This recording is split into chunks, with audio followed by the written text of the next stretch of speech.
In societies throughout history, there's an unspoken rule. Women and children should stay out of warfare. But as we know, every rule has its exceptions.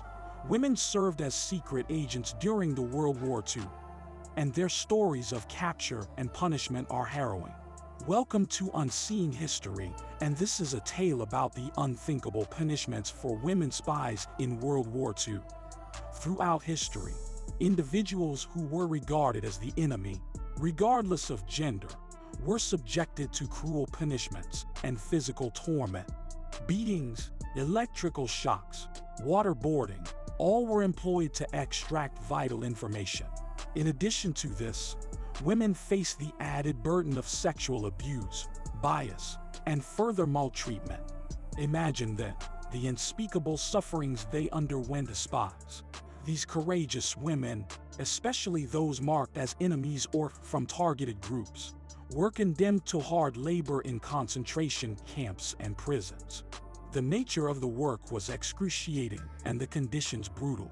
They experienced profound physical and mental affliction, often accompanied by sexual violence, with the intent to humiliate and dominate. Among the bravest were those women who chose the perilous path of being a secret spy, fully aware of the possible consequences. Ordinary women, ranging from 22 to 55 years old, refused to let the fear diminish their patriotism. During World War II, Britain established a clandestine organization known as the Special Operations Executive, also known as the SOE. The SOE's operatives received specialized training to communicate with London through a unique code. In 1943, this code was intercepted, leading to the devastating capture and subsequent execution of 27 operatives. One of the captured was the extraordinary Noor Inayat Khan. Born in Moscow, Russia, Noor was of Indian and American descent. She had the upbringing of an Indian princess, and her unique set of skills made her invaluable to the SOE. Raised in the traditions of Indian royalty, Noor was well-educated, fluent in French, and skilled with firearms, traits that would later prove to be advantageous in her covert operations. She spent most of her early life in France before moving to Britain in 1940, following the fall of France to German forces during World War II. In 1943, Noor became the first female wireless operator to be flown into occupied France.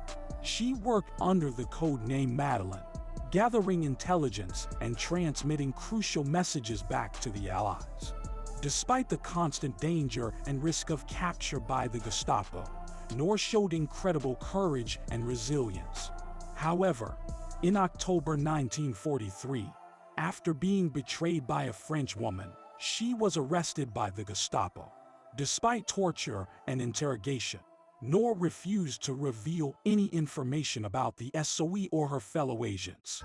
She attempted escape twice but was recaptured and eventually transferred to Dachau concentration camp in Germany.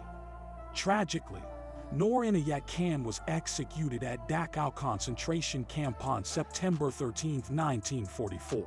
In recognition of her bravery and significant contributions to the Allied cause, Noor was posthumously awarded the George Cross by the British government in 1949. She was also made a member of the Order of the British Empire in 1943. She remains a symbol of courage and sacrifice to this day. Christina Skarbek, or Christine Granville, was another spy who bore the brunt of these tortures. She was a legendary figure in the world of espionage during World War II. Born into a Polish noble family on May 1, 1908, Skarbek lived an adventurous and thrilling life. Before the outbreak of the war, she demonstrated a keen understanding of intelligence operations by aiding Jewish refugees and providing crucial information to the Polish government. When Germany invaded Poland in 1939, she made her way to France via Hungary, a journey that marked the beginning of her espionage career. She joined the British Special Operations Executive, becoming one of their most successful agents. Under assumed identities, often as Christine Granville, she conducted high-risk missions behind enemy lines, gathering intelligence, establishing resistance networks, and even assisting in the rescue of her fellow agents from captivity. One of her most daring feats occurred in 1941. Captured by the Gestapo in Hungary along with her colleague Andrei Kowarski, Skarbek bit her tongue until it bled, convincing her captors that she was suffering from tuberculosis. Fearing infection, the Gestapo released both her and Kowarski. Tragically, Skarbek was murdered in London hotel by a rejected suitor in 1952. Despite her tragic end, her legacy as a fearless spy and resistance fighter continues to inspire future generations. Odette Sansom, later known as Odette Churchill, was another inspiring figure. Recruited by the SOE, she was stationed in occupied France where she set up a resistance network. After rigorous training, she was parachuted into occupied France in 1942 with the codename Lies. Working closely with her commanding officer, Captain Peter Churchill, she helped establish a network of resistance fighters, providing crucial intelligence to the Allies.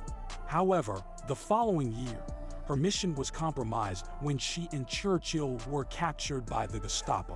Despite enduring extensive torture and brutal interrogations, Odette displayed exceptional courage and resilience, refusing to divulge any sensitive information.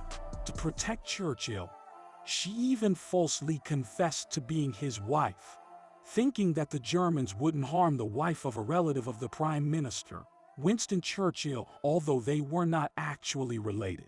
Sansom's ordeal continued with multiple transfers between prisons and concentration camps, including a stay at the infamous Ravensbrück camp.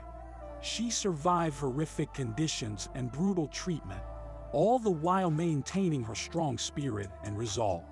Her captors sentenced her to death, but the execution was never carried out. Remarkably, she survived until the end of the war and was released when Ravensbrück was liberated in April 1945. Women spies of the World War II were often subjected to gruesome experiments by their captors. They were used as guinea pigs for testing diseases, experimental drugs, and the effects of certain conditions on the human body. Even more chilling, they were exposed to lethal gases and biological agents, further adding to their torment. This was a glimpse into the harrowing lives of women spies during World War II. The brutality and tortures they faced are a grim reminder of the atrocities of war. What, in your opinion, would be a fair punishment for espionage? Let us know in the comments below. Remember to subscribe and hit the notification bell so you never miss another intriguing exploration.